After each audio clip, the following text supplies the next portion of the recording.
ఓం శ్రీ సీతారామాభ్యాం నమః. ఓం శ్రీ మాత్రే నమః. ఓం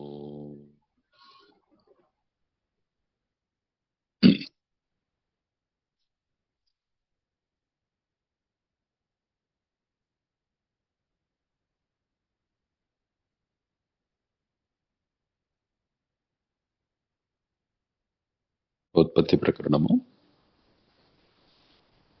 10వ సర్గలోకి వచ్చాం. మనం ఇప్పుడు ఒకసారి 9వ సర్గలోని చివరి శ్లోకం చూసి 10వ సర్గలో శ్రీరాముని ప్రశ్నతోటి మొదలవుతున్న ఆ శ్లోకాలు కూడా చదువుదాం. అజం అజరం అనాద్యం శాశ్వతం బ్రహ్మ నిత్యం శివం అమలం అమోఘం వంద్యం ఉచ్చైరనిద్యం సకల కలన శూన్యం కారణం కారణానాం అనుభవనం అవేద్యం వేదనం విశ్వమంతః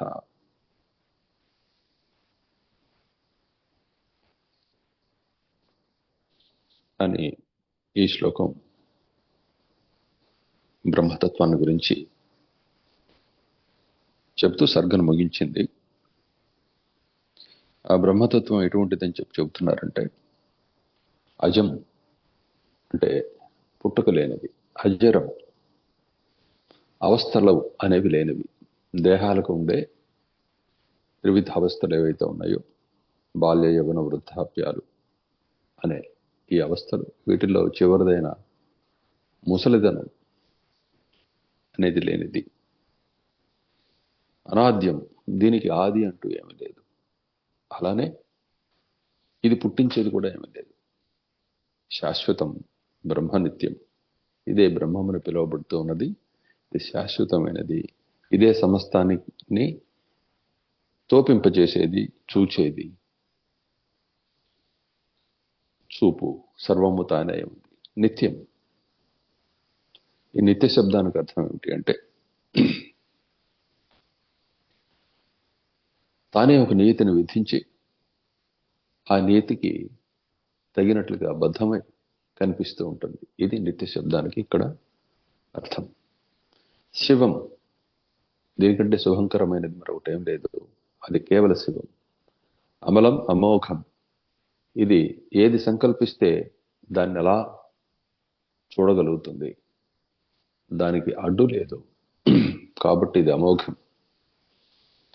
అదేవిధంగా ఇది అమలం. అమల శబ్దానికి అర్థం ఏమిటంటే అద్వయం అని. రెండవ వస్తువు లేకపోతే అమలం అంట. మరొక వస్తువు కలిసినప్పుడు దాని యందు వేరు వేరు లక్షణాలు కూడుకుంటాయి, కాబట్టి అది అమలత్వానికి అనే ప్రయోగానికి, మాటకి పనికిరాదు. కానీ దీని యందు అన్య వస్తువే లేదు, కాబట్టి ఇది అమలం. వంద్యం, నిరంతరము కూడా పూజనీయమైనది. ఇది మొక్కదగినది. ఇదే ఎవరి చేత మొక్కబడుతూ ఉన్నది అన్న విషయం మరలా ఇక్కడ వచ్చినప్పుడు, వంద్యం ఉచ్చైహి అనింద్యం,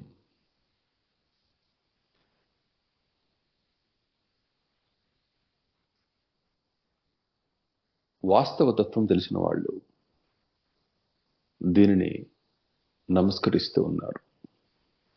దానిని అనేక విధాలైన శ్లోకాలలో, నానావిధ గ్రంథాల్లో చూస్తూ ఉన్నాం. యం బ్రహ్మా వరుణేంద్ర రుద్రమరుతస్తున్వంతి దివ్యైస్తవైః వేదైః సాంగపద క్రమోపనిషదైః గాయంతి యం సామగాః ధ్యానావస్థిత తద్గతేన మనసా పశ్యంతి యం యోగినో యస్యాంతం న విదుఃసురాసురగణా దేవాయ తస్మై నమః అని చెబుతూ, ఈ మహాత్ములు పెద్దలందరూ ఎవరికి నమస్కరిస్తూ ఉన్నారో, ఋషులు ఎవరికి నమస్కరిస్తున్నారో, దేవతా శ్రేష్ఠులు ఎవరికి నమస్కరిస్తూ ఉన్నారో, వేదవేత్తలు ఎవరికి నమస్కరిస్తూ ఉన్నారో, దేవతలు గాని అసురులు గాని ఎవరిని చూడలేరో, ఎవరి యొక్క పుట్టుకను గాని అంతాన్ని కూడా ఎప్పుడు కూడా చూడలేరో ఆ దేవుడికి నమస్కరిస్తున్నాను అని ఆ శ్లోకానికి అర్థం.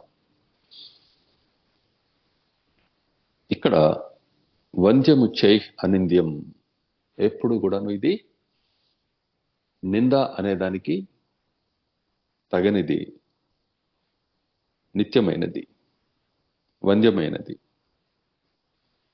సకల కలన శూన్యం, దీని యందు ఎటువంటి పరిణామాలు కానీ పుట్టుకలు కానీ ఏమీ లేవు.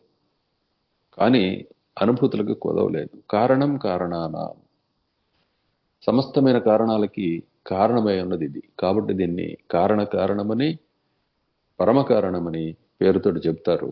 దాని యందు అన్యం లేదు కాబట్టి కారణ కార్య శబ్దాలు కూడా దీని యందు లయమైపోతూ ఉన్నాయి, విఫలమవుతూ ఉన్నాయి. అనుభవనం అవేద్యం, నిత్యము అనుభవంలో ఇదేగా కనిపిస్తూ ఉన్నప్పటికీ కలుగుతున్న సమస్తమైన అనుభవాలు అదే దాని స్వరూపమే అయి ఉన్నప్పటికీ అది మాత్రం పూర్ణంగా తెలియబడ్డం లేదు. అలా తెలుసుకోవడానికి విడిగా చేరిన ప్రతి క్షణము కూడా, ప్రతిసారి కూడా తెలియబడవలసింది మిగిలిపోతూనే ఉంటుంది. నిర్దేశాన్ని అనుసరించి అదే తెలుస్తూ ఉంటుంది. కాబట్టి అవేద్యం అనే మాట దానికి, అనుభవనం అనే మాట కూడా దానికే వర్తిస్తూ ఉన్నది. వేదనం, సమస్తమైన అనుభూతి యొక్క స్వరూపము అదే, విశ్వం అంతః. కాబట్టి అదే విశ్వస్వరూపమై ఉన్నది, అదే బహిఃకరణము అంతఃకరణము కూడా అయి ఉన్నది. సమస్తానికి మూలమైనట్లుగా కనిపిస్తున్నది, సమస్తానికి లయకారిణి అయినట్లుగా కూడా కనిపిస్తున్నది. నిజానికి దాని యందు ఎప్పుడు ఎటువంటి పరిణామం కానీ, ఉత్పత్తి కానీ, మరొక అన్యాశ్రయ దోషం కానీ ఇటువంటి ఏమి ఎప్పుడూ లేవు. ఇదే బ్రహ్మతత్వము. ఈ మాటని అభ్యాసం ద్వారా తెలుసుకోవాలి.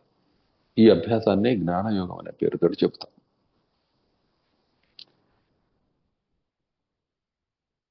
ఈ విషయాన్నే గీతాచార్యుడు, కృష్ణ భగవానుడు, అంటే పరమాత్మ, ఏ పరబ్రహ్మం గురించి అయితే ఇప్పుడు మనం మాట్లాడుకున్నామో ఆ పరబ్రహ్మమే జగద్గురుడై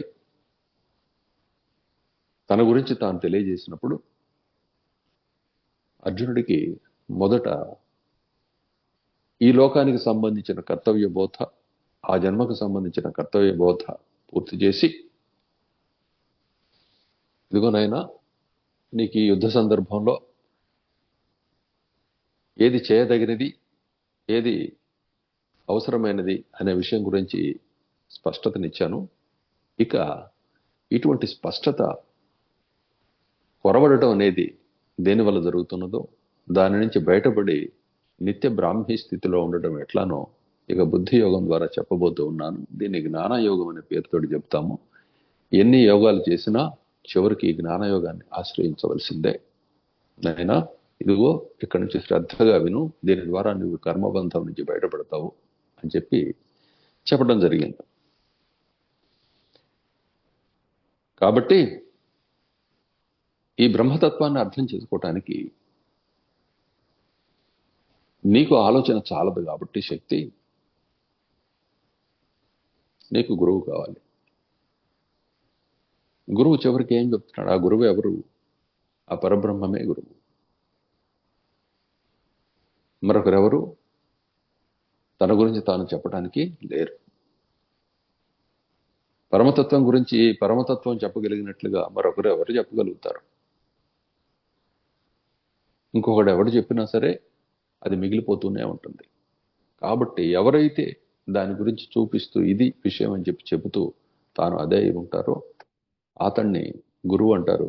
అతడే కృష్ణ భగవానుడు, అతడే శ్రీరామచంద్రుడు, అతడే వశిష్ఠ భగవానుడు, అతడే విశ్వామిత్ర భగవానుడు, అతడే ఇక్కడ ఈ అయోధ్య రాజమంటపంలో ఆసీనులై ఉన్న ఈ దేవర్షులు, రాజర్షులు, మహర్షులు, సమస్తమైన వీళ్ళందరూ కూడా, పుణ్యవంతులైన పౌరులందరూ కూడా సర్వము అతడే.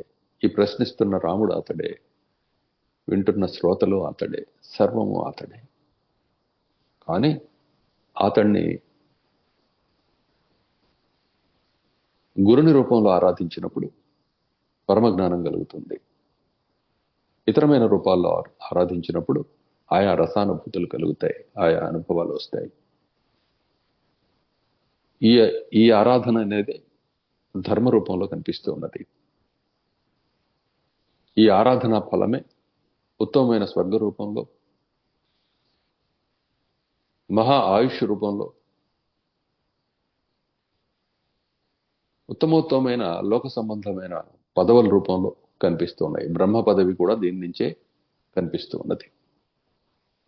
కాబట్టి ఈ చెప్పే మాటలు ఇప్పటికీ సంపూర్ణమైన స్థితిలో అర్థం అయినా కాకపోయినా నీ మనసుకు ఈ మాటల వల్ల శాంతి కలుగుతూ ఉన్నట్లయితే, ఇందులో ఏదో స్ఫురిస్తూ ఉన్నట్లయితే స్పష్టత, తప్పనిసరిగా దీన్ని అభ్యాసం చేయాలి. ఇది కాదని చెప్పి విముఖులైపోవటం వల్ల పని ఆలస్యం అవుతుందే తప్ప, పొడుగవుతుందే తప్ప పనిలో ఉండకపోవటం అనేది జరగదు. పుట్టిన ప్రతి ప్రాణి కూడా చివరికి పరమజ్ఞానాన్ని పొందవలసిందే.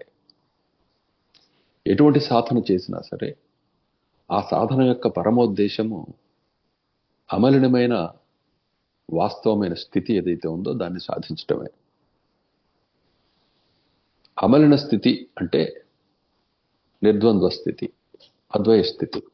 ఆ స్థితిని సాధించడానికి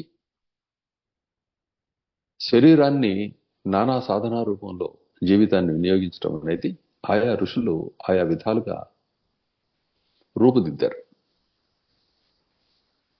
దాన్ని అనుసరించి అనేక మంది అనేక విధాలుగా వెళుతూ ఉన్నారు. భగవద్గీత ఈ విషయాన్ని అంతటినీ కూడా ప్రస్తావించింది. నానా విధాలైన యజ్ఞాల రూపంలో ఎలా చేస్తున్నారు మహాత్ములైన వాళ్ళు, చివరికి దాన్నే ఎలా చెందుతూ ఉన్నారు. ఎన్ని చేసినా చివరికి నన్ను పొందటం అనేది జ్ఞానం ద్వారా మాత్రమే సాధ్యమనే మాట కూడా చెప్పారు. మన యూట్యూబ్లో వచ్చిన కామెంట్ కారణంగా ఇదంతా చెప్పవలసి వచ్చింది. అరాకొర తెలుసుకొని తెలియక ఇష్టం వచ్చినట్లు పెద్దలతోటి మాట్లాడకూడదు. ఇలా మాట్లాడినందువల్ల జరిగే చెరుపు అంతా ఇంత కాదు. ఆ కామెంట్ పెట్టిన వాళ్ళు ఇది వింటున్నట్లయితే వాళ్ళకి మేలు జరుగుతుంది. విషయం తెలియకుండా దీనికి సంబంధం లేకుండా గురువు శిష్యులు మాట్లాడుకుంటే మధ్యలోకి వచ్చి మాట్లాడడం అనేది బ్రహ్మహత్య దోషం అవుతుంది. అటువంటి దోషం వల్లనే నానా నీచ జన్మలు కలుగుతాయి. అటువంటి దుస్థితి రాకూడదు, రాకుండా ఉండాలని ఆశిస్తూ ఉన్నాం. పెద్దలు ఇచ్చిన మార్గంలో ఏ యోగ సాధన వారి వారి గురువులు వారికి విధించారో వాటిల్లో వాళ్ళు సిద్ధి పొందినట్లయితే చేరబోయే పరమపద స్థితి గురించి మనం మాట్లాడుతూ ఉన్నాం.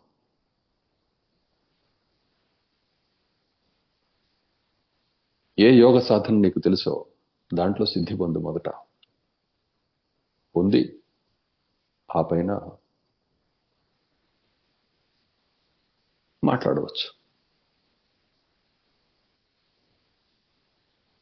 కానట్లయితే కర్మకు బద్ధులయ్యే ఉంటున్నారు కాబట్టి, ఇంకా ఆ స్థితి వేడలేదు కాబట్టి, ఒక భ్రాంతిలో జీవితం సాగుతున్నది కాబట్టి చేసే ప్రతి పనికి ఫలితం అనుభవించవలసి ఉంటుంది.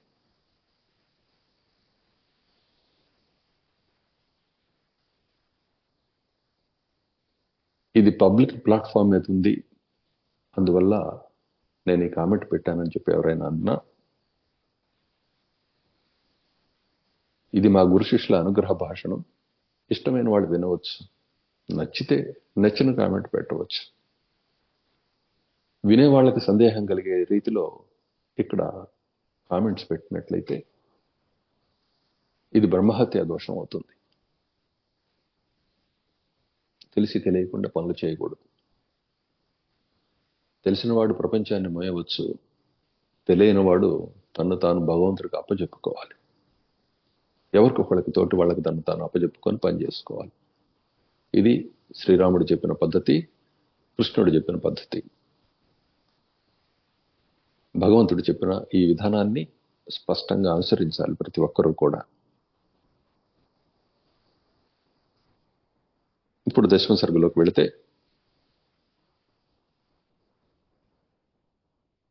మహాప్రళయ సంపత్తో ఏదే తద్ అవశిష్యతే భవత్యేతదనాకారం నామ నాస్త్యత్ర సంశయః న శూన్యం కథమేతత్ స్యాన్ న ప్రకాశ కథం భవేత్ కథం వా న తమో రూపం కథం వా నైవ భాస్వరం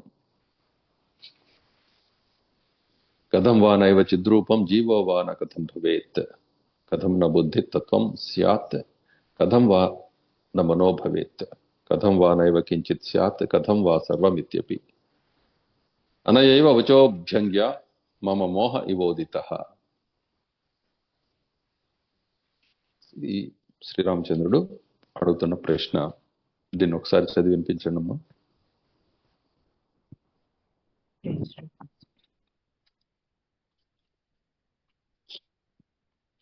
ఓం శ్రీ గురు పరమాత్మనే నమః. శ్రీరామ ఉవాచ మహాప్రళయ సమయమున మిగిలియుండు సద్వస్తువు నామరూప విహీనమను విషయమున నాకెట్టి సందేహమును లేదు. అది శూన్యము కాదు, ప్రకాశము కాదు, అంధకారము కాదు, తమో రూపమును కాదు, చిత్ స్వరూపమును కాదు, జీవుడు కాదు, బుద్ధి తత్వము కాదు, మనస్సును కాదు, ఏమీయును కాదు, అన్నియు అదియే. ఈ మీ వాక్యముల రీతిని గ్రహింపలేకున్నాను, దీనిని వివరింపుడు.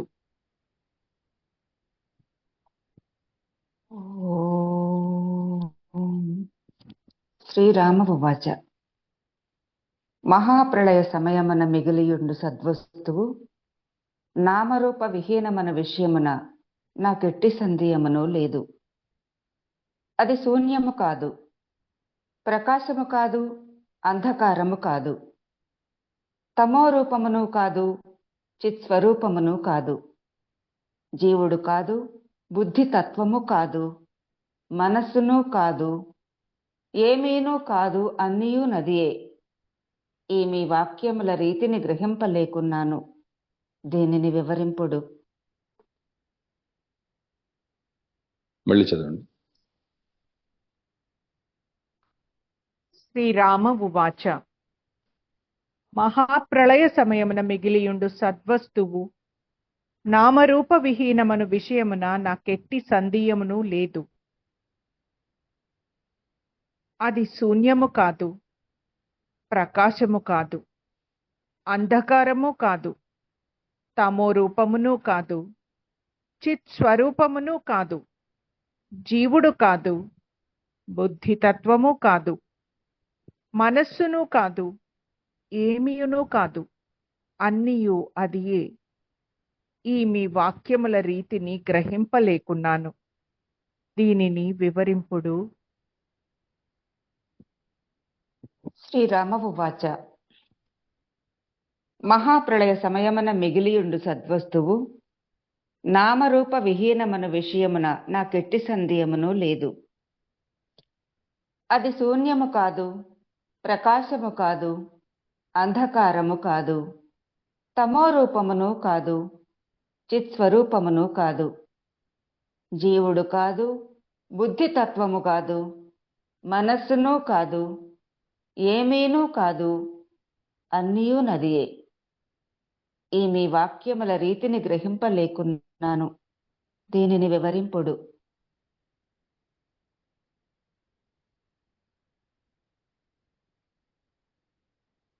దీనికి వశిష్ఠ భగవానుడు చెప్తున్న సమాధానం. విషమోయం అతి ప్రశ్నో భవతా సముదాహృతః భేత్తాస్మ్యహం తు అయత్నేన నైషం తమ ఇవాంశుమాన్. మహాకల్పాంత సంపత్తౌ యత్ తత్ సదవశిష్యతే తద్రామ యథా శూన్యం తదిదం శృణు కథ్యతే.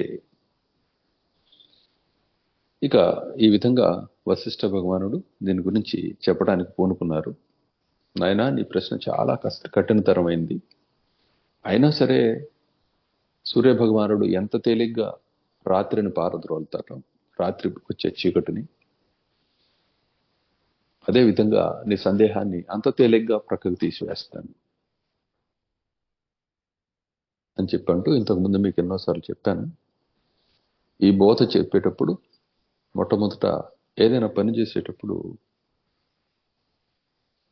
ఆ టేబుల్ మీద పెట్టుకొని నానా వస్తువులు ఏదో రిపేర్కో దేనికో మొదలు పెట్టావు, లేదు ఒక సర్జరీ మొదలెట్టావు. అప్పుడు ఏం చేస్తారు? దీనికి సంబంధించిన సమస్తమైన వస్తువుల్ని తీసి ప్రక్కకు నెట్టేస్తారు.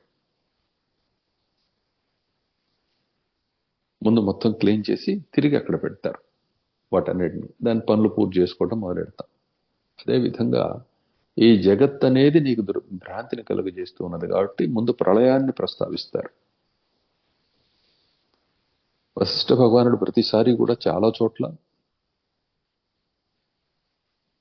ప్రళయాన్ని ముందు ప్రస్తావించి ఆ తర్వాత అనుభవాన్ని చెప్పి, ఈ అనుభవం కేవలం తత్స్వరూపం మాత్రమే అని చెప్పి వివరిస్తూ, నేను నీవు ఇత్యాదిగా కనపడుతున్నది అనుభూతిలో మాత్రమే తప్ప వస్తువుగా అద్వయత్వమే తప్ప అనేకత్వం లేదు అనే విషయాన్ని ఆయన మాటి మాటికి రూఢిపరుస్తూ ఉంటారు.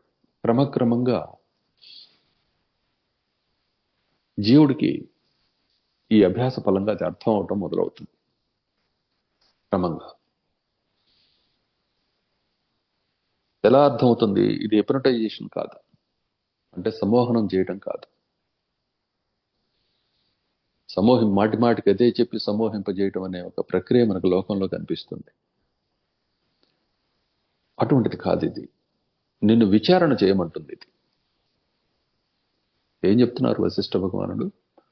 విచారణ చేయి, ఇదిగో చెప్తున్నాను, అది ఎలా జరుగుతుందా లేదా చూసుకో, ఇంకేమైనా సందేహం వస్తే ప్రశ్నించు, నీవే మార్గాన్ని అన్వేషిస్తూ బయలుదేరి వెళ్ళు, నీకు దారి చెప్తూ ఉంటాను, నీకు ఎక్కడ సందేహం కలిగిందో అక్కడ దారి చెప్తాను, ఆ దారిలో నువ్వు వెళుతూ ఉన్నట్లయితే నువ్వు చేరవలసిన స్థానానికి నువ్వు చేరుతావు అని చెప్తున్నారు. కాబట్టి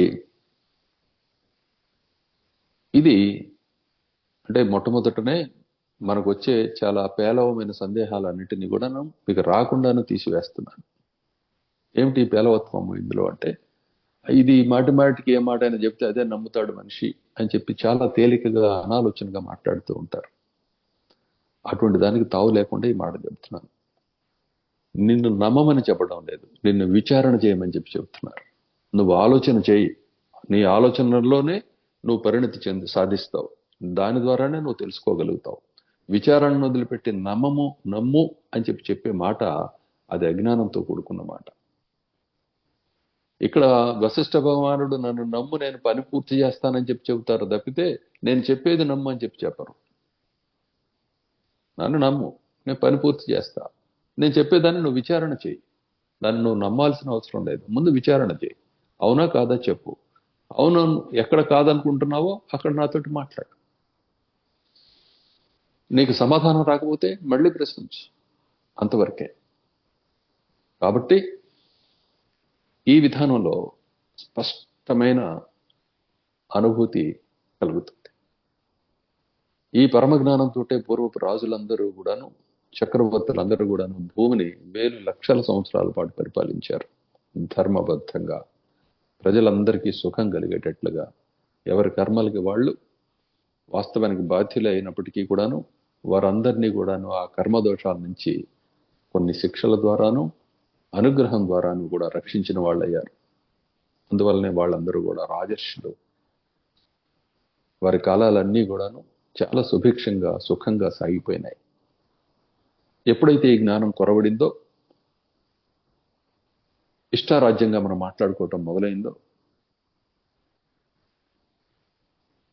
జ్ఞానం లేని స్థితిలో నిర్ణయాలు చేస్తూ ఆ నిర్ణయాన్ని ఖండించగలిగేవాడు ఇంకొకడు ఎప్పుడు కనపట్టలేదు. కాబట్టి అది సత్యం అనే భ్రాంతితోటి దాన్ని స్థాపించుకుంటూ పోయి క్రమంగా ఈ స్థితికి చేరిపోయారు. ఒక గుంపులో ఆలోచన లేని వాళ్ళు అధికంగా ఉన్నప్పుడు, ఒకడెవడో అధిక ఆలోచన పరుడై ఉన్నప్పుడు అతడు ఆ గుంపునంతటిని కూడా శాసిస్తాడు. అంత మాత్రం చేత అతడు అన్నీ తెలిసిన వాడు కాదు.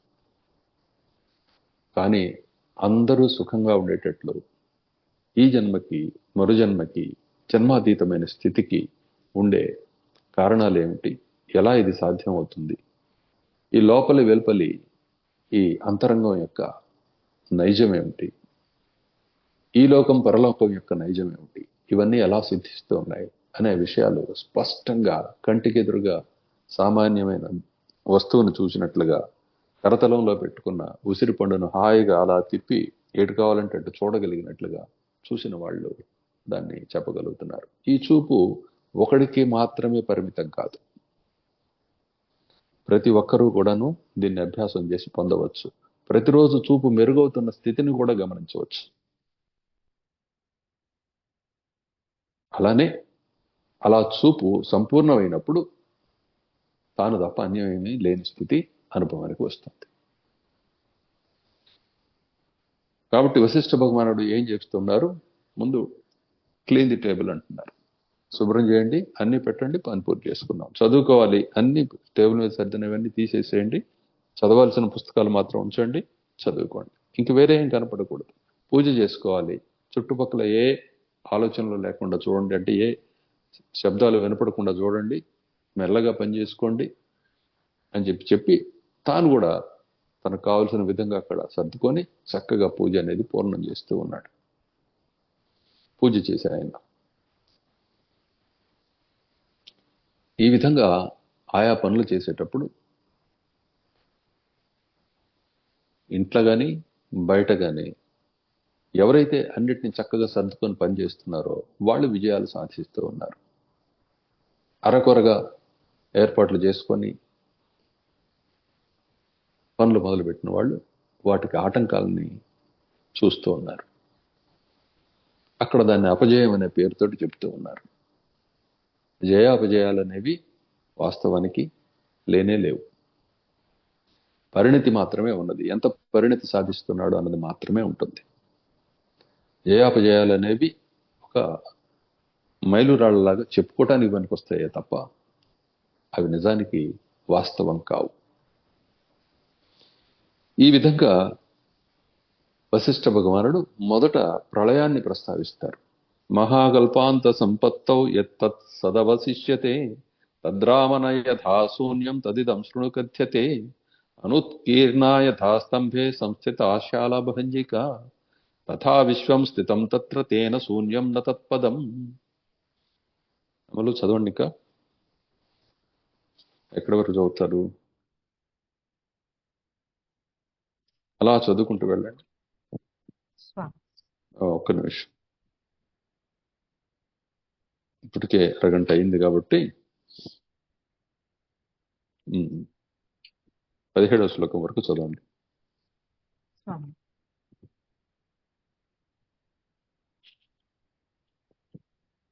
శ్రీ వశిష్ఠ ఉవాచ. ఈ ప్రశ్న చాలా కఠినమైనది.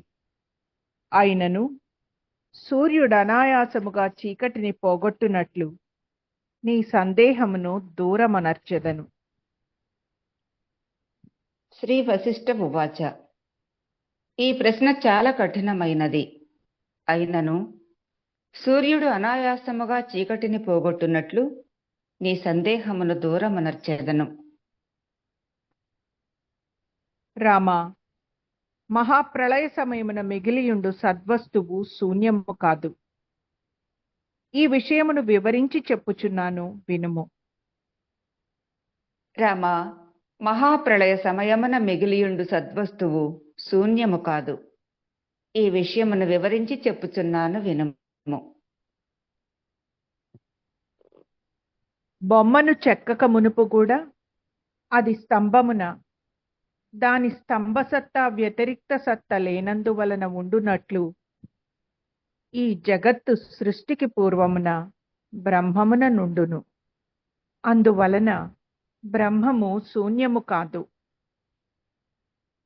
బొమ్మను చెక్కక మునుపు కూడా అది స్తంభమున దాని స్తంభ సత్తా వ్యతిరిక్త సత్త లేనందువలన ఉండునట్లు ఈ జగత్తు సృష్టికి పూర్వమున బ్రహ్మమున నుండును. అందువలన బ్రహ్మము శూన్యము కాదు. జీవుని భోగ నిమిత్తము కల్పింపబడిన ఈ విశాల బ్రహ్మాండము వాస్తవమే అగుగాక లేక శూన్యమే అగుగాక ఎటనెటనో ఉండుగాక అది ప్రకాశించు అధిష్టానము మాత్రము శూన్యము కాదు. శూన్యమున ఆరోపాధిష్టానాది కార్యములు సంభవములు కావు. జీవుని భోగ నిమిత్తము కల్పింపబడిన ఈ విశాల బ్రహ్మాండము వాస్తవమే అగుగాక లేక శూన్యమే అగుగాక ఎటనెటనో ఉండుగాక అది ప్రకాశించు అధిష్టానము మాత్రము శూన్యము కాదు. శూన్యమున ఆరోపాధిష్టానాది కార్యములు సంభవములు కావు. ఉత్పత్తికి పూర్వము స్తంభమున బొమ్మయుండినట్లు జగత్తు కూడా బ్రహ్మమున ప్రాగుత్పత్తి సమయమున ఉండును. కనుక బ్రహ్మమును జగత్తును అభిన్నములు. ఫలత బ్రహ్మము శూన్యము కాదని తేలుచున్నది. ఉత్పత్తికి పూర్వమున స్తంభమున బొమ్మయుండినట్లు జగత్తు కూడా బ్రహ్మమున ప్రాగుత్పత్తి సమయమున ఉండును. కనుక బ్రహ్మమును జగత్తును అభిన్నములు. ఫలత బ్రహ్మము శూన్యము కాదని తేలుచున్నది.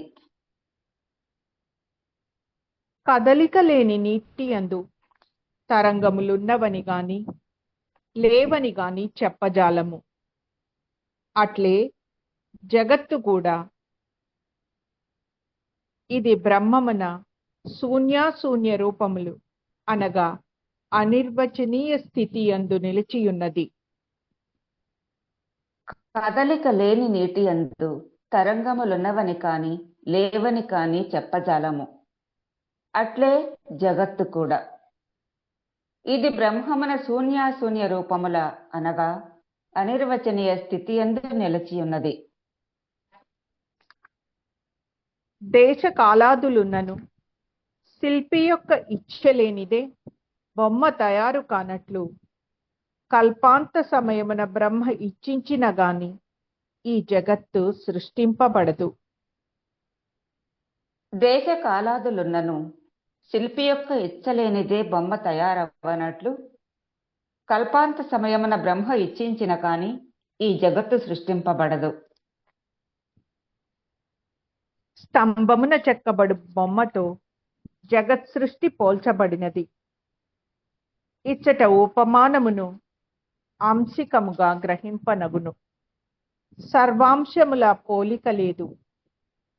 ఈ రెంటికిని సామాన్యమగు సత్తయను ఏకదేశాంశము మాత్రమే గ్రహింపబడినది.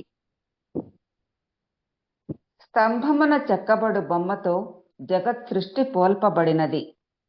ఇచ్చట ఉపమానమును ఆంశికముగా గ్రహింపనగును. సర్వాంశముల పోలిక లేదు. ఈ రెంటికిని సామాన్యమగు సత్తయను ఏకదేశాంశము మాత్రమే గ్రహింపబడినది. వాస్తవమునకు ఈ జగత్తు బ్రహ్మము నుండి ఎన్నడును ఉదయింపలేదు, అస్తమించుటయూ లేదు. మరి ఇది బ్రహ్మము కంటే వేరుగాకపోవుట వలన ఆ సత్స్వరూప బ్రహ్మముననే నిలచియున్నది.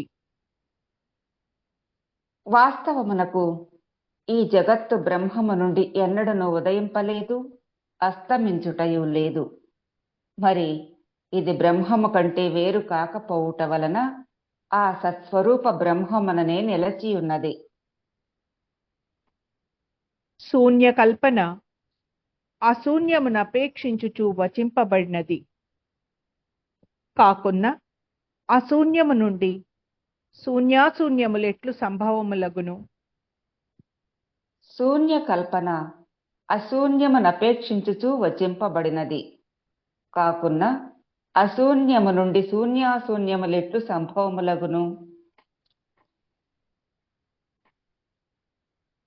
సూర్యాగ్ని చంద్ర తారాది తేజోపదార్థములు ఆ బ్రహ్మమును ప్రకాశింపచేయజాలవు.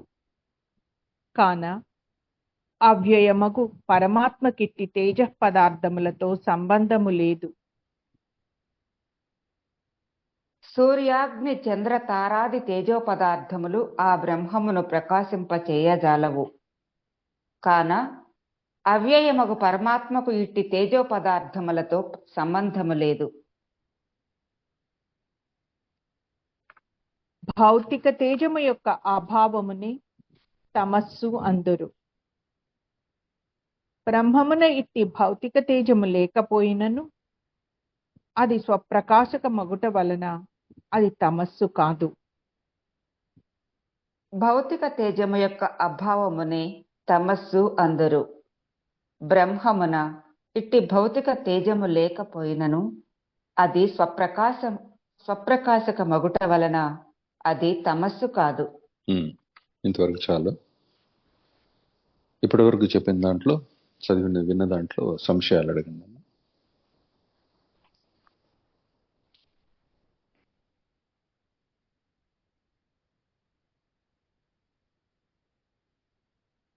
జై శ్రీరామ్ స్వామి.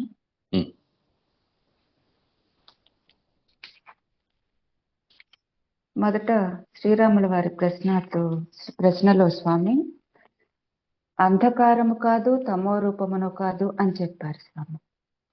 ఈ రెండిటికి తేడా అర్థం కాలేదు స్వామి. రెండు ఒకటే. అది అంధకారం కాదు తమో రూపం కాదు అని చెప్పేదానికి స్వామి రెండు సార్లు అంటే రెండు సార్లు రాసినట్టున్నారు ఆయన. స్వామి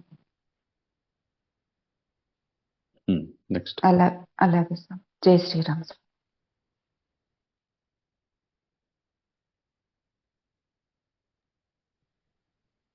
జై శ్రీరామ్ స్వామి. స్వామి 14వ శ్లోకంలో స్వామి శూన్య కల్పన అశూన్యమును అపేక్షించుచు వచింపబడినది అని అన్నారు స్వామి. దీని అర్థమేంటి తెలియలేదు. అదే నిన్న చెప్పుకున్నాం, మొన్న మనం మీరు ప్రశ్నలు వేసినప్పుడు లోకంలో ఈ భాషలో ఉండే ప్రతి పదానికి కూడాను వ్యతిరేక్త పదం కూడా ఉంటుంది. ఒక పదం ప్రస్తావించాడు. ప్రళయం అన్నప్పుడు ఉత్పత్తి అన్నప్పుడు లయము ఎలా అయితే కనిపిస్తాయో, శూన్యం గురించి మాట్లాడేటప్పుడు అశూన్యము అంటే ఏదో ఉండడం అనేది కూడా మనకి స్ఫురిస్తూ ఉంటుంది, ధ్వనిస్తూ ఉంటుంది. పొడుగు అన్నప్పుడు పొట్టి ధ్వనిస్తూ ఉన్నట్లుగానే, పగలు అన్నప్పుడు రాత్రి ధ్వనిస్తూ ఉన్నట్లుగానే, అట్లా రాత్రి అంటే పగలు స్ఫురిస్తూ ఉన్నట్లుగానే ఇక్కడ శూన్యకల్పన అనేది చేసేటప్పుడు అశూన్యం కూడా ఊహించబడుతూనే ఉన్నది కదా. కాబట్టి భాషాపరంగా వాక్కులు ఏం చేయలేవు అని చెప్పింది, దాని గురించి ఏం చెప్పలేము అని చెప్పింది. అది అందువల్లనే వేదాంతం. క్లారిటీ వచ్చిందా? ఇంకపోతే అందులోనే ఇంకో మాట ఏమన్నారు, అశూన్యము నుండి శూన్యాశూన్యములు ఎట్లు సంభవం. ఇప్పుడు ఏదైనా ఒక వస్తువు ఉంటే, ఇప్పుడు ఒక నడవగలిగే శక్తి ఉండేవాడు నడుస్తాడు, లేకపోతే నడవకుండా ఆగిపోతాడు. అసలు నడిచే శక్తే లేనివాడు నడవటం ఆగటం అనేది ఎలా ఉంటుంది? లేదు కదా. అలానే తినే శక్తి కలిగిన వాడు ఎక్కువ తిన్నాడు, తక్కువ తిన్నాడు, తినలేదు అనేది ఉంటుంది. అసలు తినడానికి నోరే లేనివాడు వీడు తిన్నాడు, తినలేదు, ఎక్కువ తిన్నాడు, తక్కువ తిన్నాడు అనడానికి ఆస్కారం ఏమున్నది? కాబట్టి ఇదంతా శూన్యమే అని చెప్పి ఎవరైనా అన్నట్లయితే, అంటే ఈ తత్వాన్ని అర్థం చేసుకునే క్రమంలోనే శూన్యత్వం అనేది కొన్ని విధానాల్లో చెప్పబడింది. ఎంప్టీనెస్ అని చెప్పి చెప్తారు, వినుంటావు కదా కొంతమంది. ఎంప్టీనెస్ లోంచి ఏమొస్తుంది? ఈ అనుభవం ఎలా కలుగుతుంది ఎంప్టీనెస్ లోంచి? అది చాలా సామాన్యమైన ప్రశ్న. అక్కడ ఆ ప్రశ్న వేసుకోకుండా ఆ విధానాన్ని వాళ్ళు కొనసాగించినందువల్ల నాన్ ఎంప్టీనెస్ లోనే ఎంప్టీనెస్ గురించి ఆలోచన చేస్తూ గందరగోళం పడుతూ ఉన్నారు అనమాట. నువ్వంటూ ఉండగా ఎంప్టీనెస్ ఎలా సాధ్యం అవుతుంది? కాకపోతే నీకు నువ్వు నీ వాస్తవ స్వరూపంలో అర్థం కావటం లేదు, అంత మాత్రం చెప్పవచ్చు. నేను ప్రశ్నించుకున్నప్పుడు నువ్వెవరో నీకు తెలియడం లేదు. నువ్వు ఎంతసేపటికి ఏదో ఒక నిర్దేశాన్ని చెప్తున్నావు. ఇంత మాత్రమే నువ్వు అంటే ఇక భవిష్యత్తులో ఎన్ని పదవులు నువ్వు చెప్పబోతున్నావు? ఇవన్నీ నేనే అని చెప్పాలి. అన్ని నువ్వే అయినప్పుడు ఏది ఇందులో ఏ ఒక్కటి నువ్వు కాదనే కదా అర్థం ప్రత్యేకంగా. సో నిరంతరంగా ఇలా వస్తూ ఉన్నప్పుడు ఏది నీవు అని చెప్పగలవు. కాబట్టి నాకు నిజానికి ఏ రూపము లేదు, అన్ని రూపాలు నేను ధారణ చేస్తున్నానని చివరికి నీవు ఊహించగలుగుతావు స్పష్టంగా. అర్థమైంది కదా? ఆ, ఇప్పుడు మన ఇంట్లో ఈ డబ్బాలు ఉంటాయి, ఇది కంటైనర్స్. ఓ దాంట్లో కందిపప్పు పోస్తాం, ఓ దాంట్లో మినప్పప్పు పోస్తాం, ఇంకోటి దాంట్లో బియ్యం పోస్తాం, మరో దాంట్లో ఇంకోటి ఏదో పోస్తాం, నూనె పోస్తాం, లేకపోతే ఏదో కారం. ఎప్పుడు కారం పెట్టే డబ్బాని కారం డబ్బా అని పిలుస్తాం మనం. అవును స్వామి. దాన్ని పిలిచినా దాన్ని అడిగినా ఎవరు అంటే నేను కారం డబ్బా అని చెప్పొద్ది.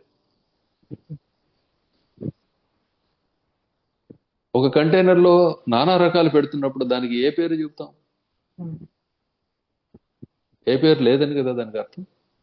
అవును స్వామి. సో ఒక్క జీవుడే, ఒక్క అస్తిత్వమే, ఒక్క వ్యక్తిత్వమే అనేక పదవులను అనుభవిస్తున్నప్పుడు అతని వాస్తవమైన పదవి ఏమిటి? ఈ పదవులన్నిటిని దాటిపోయిన పదవి ఏదో ఉన్నది, దాన్ని ఆత్మ పదవి అంటాం. ఈ ఆత్మ పదవియే ఇన్ని రూపాల్లో ఇప్పుడు మనకు కనిపిస్తూ ఉన్నది. ఎప్పటికప్పుడు ఏ రూపం నువ్వు నిర్దేశించుకుందో ఆ అనుభవాన్నే ఆ ఆత్మ పదవే పొందుతుంది. కాబట్టి నిర్దేశాలు తీసివేస్తే, సంకల్పాలు ఆపివేస్తే ఏ పదవి అయితే ఉంటుందో అది నిజమైన పదవి. ఎన్నో రకాలుగా ఆ విషయమే చెప్తున్నాం. అర్థమైన వాడికేమో అర్థమైపోయింది, కాని చోట అభ్యాసం అవసరం అవుతుంది, అంతే, అంతకంటే ఏం లేదు. అభ్యాసం చేస్తూ పోక విషయం అర్థం అవుతుందో ఇదేది నేను ఏ నిర్దేశానికి నేను ఫలానా అని చెప్పడానికి నేను కూడా సమర్థుణ్ణి కాను. నేను ఫలానా అని చెప్పదలుచుకున్న ప్రతిసారి కూడాను ఒక దృశ్యాన్ని, దానికి వ్యతిరేక్తమైన దృశ్యాన్ని రెంటిని నేను స్థాపించడం అవుతుంది. ఇదే సంసారం, ఇదే దేవాసురులు, ఇదే ఈ లోకం పైలోకం, ఇదే జననం మరణం, ఇదే లోపల బయట, ఎన్ని రకాలుగైనా కనిపిస్తుంది. ఇవే ద్వంద్వాలు, ఇది తత్వం. కాబట్టి మొట్టమొదట అశూన్యత అనేది తీసేసేయాలి, శూన్యత అనేది తీసేసేయాలి. శూన్యత అనే దానిలో నాస్తికత్వం ప్రబలుతుంది. శూన్యత అన్నది నాస్తికత కదా. అవును స్వామి. లేకపోవడం. అంతే కదా. శూన్యం అంటే లేదు అని, ఏమీ లేదు అని. ఏమీ లేకపోతే నాస్తికత్వమే కదా. అవును స్వామి. సో నాస్తికత్వం ఎలా సాధ్యం అవుతుంది? నువ్వు ఉన్నావుగా. అవును. ఏమీ లేదు అనేది కదా. దేవుడు లేడు అని చెప్పేది దాంట్లో నాస్తికత అని చెబుతారు. మీరు అర్థం చేసుకునే క్రమంలో గందరగోళం పడుతున్నారు, మీ ఉద్దేశాన్ని తప్పు పట్టడంలా. మీ వెనక ఉద్దేశం మంచిదే, కానీ మీరు చేస్తున్న విధానం తేడా ఉంది. అందువల్ల మీరు ఎంతసేపటికి కంక్లూడ్ కాకుండా అక్కడ ఇబ్బంది పడుతున్నారు.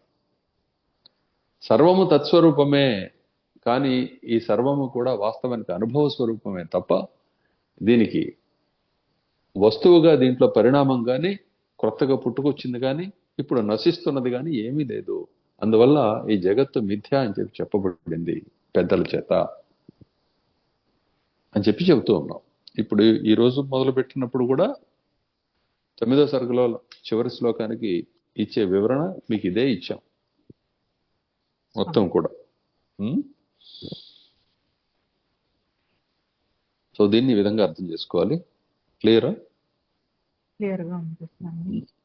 స్వామి 16 శ్లోకంలో భౌతిక తేజము యొక్క అభావమునే తమస్సు అందురు అన్నారు స్వామి. ఇక్కడ భౌతికత అంటే ఏంటి స్వామి? భౌతిక తేజము అంటే భౌతికత అంటే ప్రాణులకు సంబంధించినది అని అర్థం, పుట్టుక కలిగిన వాటికి సంబంధించినది అని భౌతికం అంటే. భూతము అంటే పుట్టుక కలిగినది, పుట్టినది అని అర్థం. ఇప్పుడు పుట్టిన వాళ్ళకి, ఇప్పుడు మనుషులనే తీసుకుందాం, వీళ్ళకి జ్ఞానేంద్రియాల ద్వారా సమస్తము తెలుస్తూ ఉన్నాయి. పంచ జ్ఞానేంద్రియాల ద్వారా శబ్ద స్పర్శ రూప రసగంధాలనే విషయాలు తెలుస్తుంది, ఆయా ఇంద్రియాల ద్వారా తెలుస్తూ ఉన్నాయి. జీవితంలో ఈ ఇంద్రియ సంవేదనలు కాకుండా దాన్ని దాటి ఏమన్నా ఉందా? లేదు స్వామి. లేదు కదా. ఒకవేళ ఒకడికి ఎవరికైనా కనుచూపు కరువైంది అనుకుందాం, అతన్ని గుడ్డివాడు, అంధుడు అనే పేరుతో చెప్తున్నాం. ఈ అంధకారాన్ని తమస్సు అనే పేరుతో కూడా చెప్తాం. అంటే ఏమి తెలియకపోవటం అన్నమాట, కనపడకపోవటం. ఈ కనపడకపోవటం అనేది ఇంద్రియ గోచరం కాలేదని ఒక మాట మీరు వింటూ ఉంటారు. ఇంద్రియ గోచరం కాలేదంటే ఏ ఇంద్రియమైనా సరే, చెవికి వినపడకపోతే చెవికి కనపడలేదని అర్థం. కంటికి కనపడకపోతే కంటికి కనపడలేదని అర్థం. నాలుక రుచి తెలియజేయకపోతే రుచి తెలియట్లేదు అని అర్థం, కనపడడం లేదని. ఇది తమస్సు. దానికి సంబంధించి రుచికి సంబంధించి అక్కడ చీకటి అంధకారం అలుముకుంది. శబ్దానికి సంబంధించి, స్పర్శకు సంబంధించి, ఇట్లా ఈ జ్ఞానేంద్రియ విషయాలు ఏవైతే ఉన్నాయో వాటికి సంబంధించి ఇంద్రియాలు విఫలమైనప్పుడు అక్కడ తమస్సు నెలకొంది అని చెబుతాం. ఆ మాటను చెబుతున్నారు. అర్థమైంది కదా? అదే భౌతిక తేజం అంటే. భౌతిక తేజము యొక్క అభావమనే తమస్సు అందరూ. జై శ్రీరామ్ స్వామి. జై సద్గురు రామ్. జై సద్గురు రామ్ జై జై సద్గురు రామ జై స్వామి.